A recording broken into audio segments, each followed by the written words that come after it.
మనిద్దరి మధ్యలో ఏ జన్మలో ఏ తీరని రుణం ఉందో, మరెందుకు ఇంతలో ఈ బంధనం ఇన్నింతలు పెరిగిందో. అమాయకమైన నీ చిన్నారి నవ్వును ఏ తల్లి కందో, ఇటే నీ దారి ఉందని నిన్ను ఏ సుడిగాలి పంపిందో.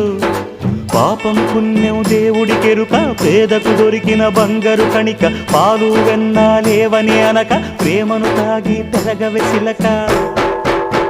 వలేసే పాడు లోకం కంటపడక ఉండు నాయనక, ఇలా నా గుండెలోనే గువ్వల కొలు ఉండిపోయింక. ఇటేపొస్తే ఎమున్నైనా నిలేస్తానే, మరింక ఏ కీడు నీ వంక రాలే.